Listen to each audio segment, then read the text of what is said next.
Welcome to the Peds NP, Pearls of Pediatric Evidence-Based Practice. This is the fourth episode in our series on health equity in pediatrics, supported with funding from the North Carolina chapter of the National Association of Pediatric Nurse Practitioners, Dr. Rashida Monroe Health Equity Grant.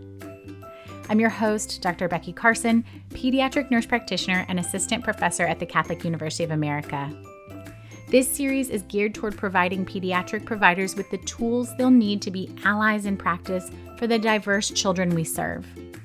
Because you may not necessarily represent the groups your patients identify with, it's important for them to feel safe and get non-biased care. It can feel really overwhelming to try to tackle health equity because it's such a big, pervasive problem in our society. But the simple best practices we talk about every week in this series can be implemented right now without waiting for policy changes, social programs, and cultural revelations to catch up. And because we need to know whether what we're doing is actually working, I'm asking listeners to complete a survey for every episode they listen to in order to better understand the impact of listening to a short podcast on health equity. Please fill out the survey. I promise it'll only take a minute. The link is in the show notes or at thepedsnp.com. I'll remind you again and give details on how you can win a gift card at the end of the podcast. But first, let's review our first 4 best practices. We started the first 2 episodes of the series by identifying our own implicit bias and learning to view each encounter through a lens of health equity as you partner with patients and caregivers in an equitable care plan. Episode 3 taught us to use curiosity to confront microaggressions. And today's best practice is say your patients' names correctly. We've all heard William Shakespeare ponder, "What's in a name?" The answer to that question has lots of wonderful answers. Culture, religion, family history, racial or ethnic ancestry. Think for a moment about your own name and the story behind it. It is no doubt a story you love to retell. I adore telling the meaning behind the names of my children, both of whom are named for incredibly important people in my life. Our names are deeply tied to our identity, who you are as a person. It's one of the first language skills an infant develops, answering to their own name. So you can imagine how disappointing it might be to not be called by your correct name. Now, I'm not talking about nicknames. Apparently, I nicknamed myself at age 4 when I came home from preschool and said, "Call me Becky," and I never looked back. I'm talking about mispronunciation, shortening, or westernization of a name in order to fit the verbal needs of another person.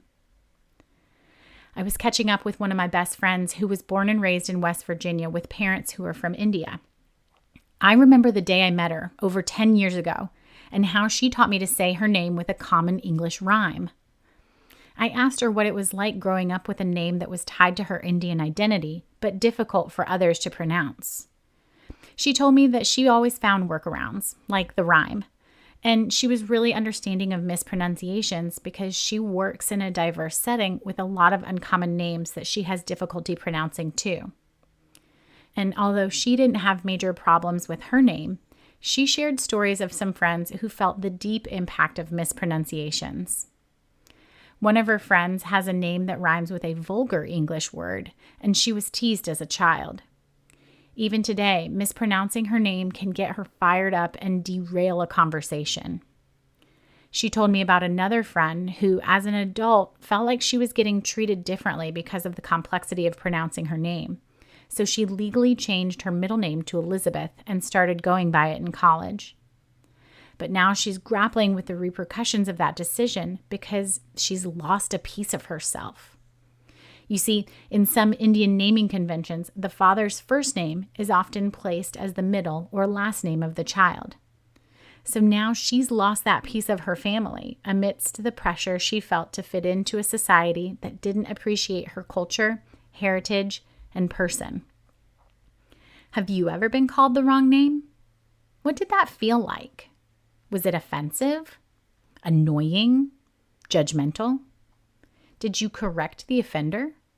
Did they do it again? So what do our patients and their families feel like when we can't be gracious enough to correctly pronounce their names? It says to them that their identities don't matter to us.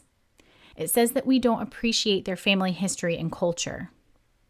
And when a gender diverse person picks a different name congruent with their identity, but we still use the name that's listed on the chart, it says that their journey is not valid.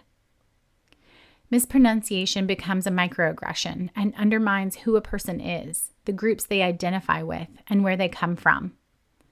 And as much as there is history in the names we give our children, unfortunately, there's also a history in mispronunciation and renaming as well.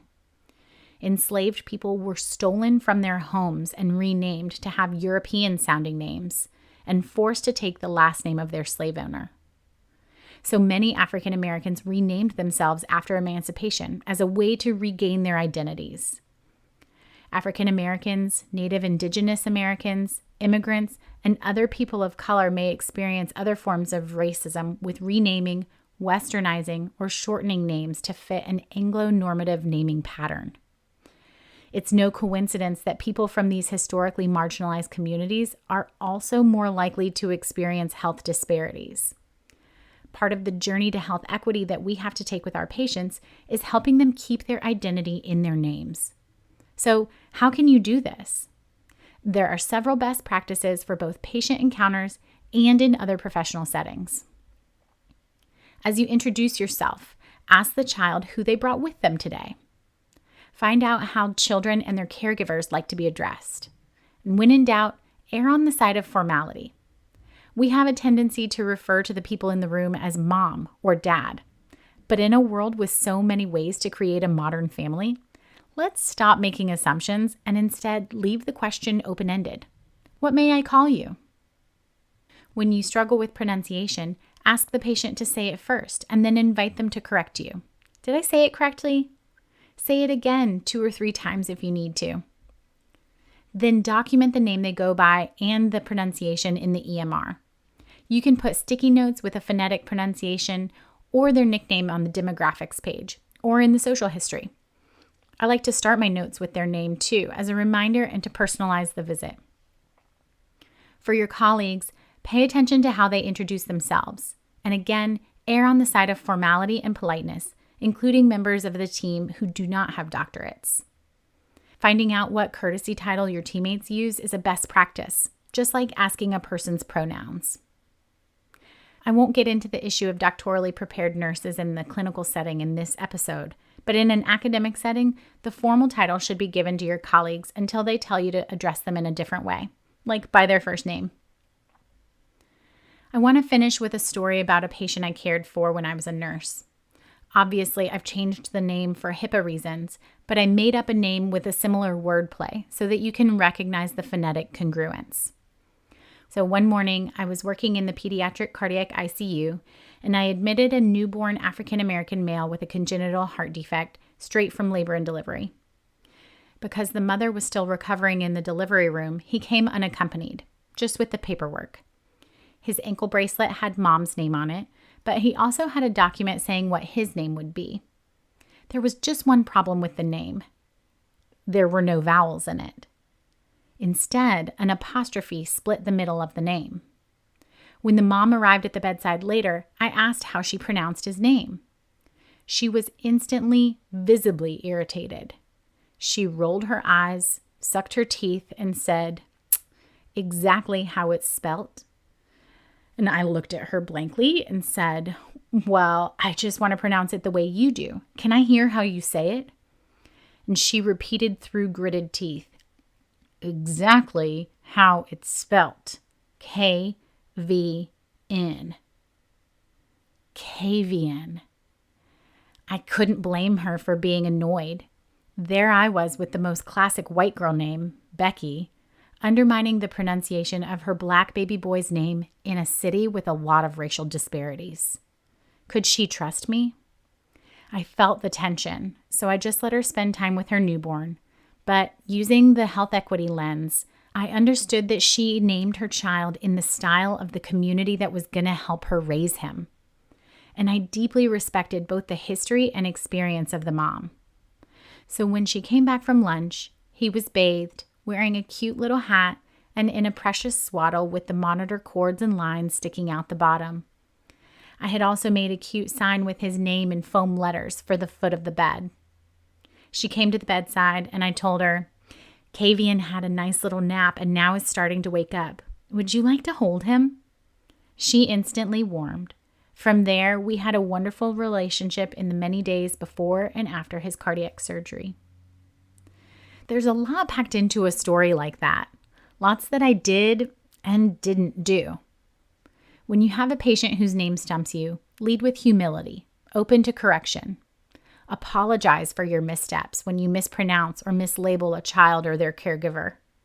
Combine these with best practice number 1 and use a lens of health equity in every patient encounter.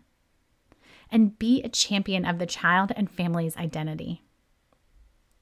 Now let's talk about that post-episode survey. Simply go to thepedsnp.com, the link is in the show notes, and click the button that says Take the Health Equity Survey on the homepage. The link will take you to a 1-minute survey. That's it, just 1 minute, all about the episode you just listened to. Once you submit the anonymous voluntary survey, you can get a link to the page where you enter your email to win a $15 Amazon gift card. I won't share your email, and it's not for marketing purposes. It's just to pick the winner for the raffle. Whether you enter the raffle or not, thank you for completing a survey and sharing your feedback. Your participation is so important to help us understand how podcasts impact our practice. So please take a moment to complete the survey, then share with a friend, your colleagues, and your classmates. I'd like to thank the diversity, equity, and inclusion experts who generously volunteered their time to serve as consultants and editors for the content in this episode, which was generously supported with funding from North Carolina NAPNAP's Rashida Monroe Health Equity Grant. Follow me on Instagram at the PedsNP Podcast. Email me at thepedsnp@gmail.com. You can complete the survey, see show notes and references at www.thepedsnp.com. Remember that this isn't just a podcast. A rose by any other name wouldn't smell as sweet. I'm Becky Carson. Take care.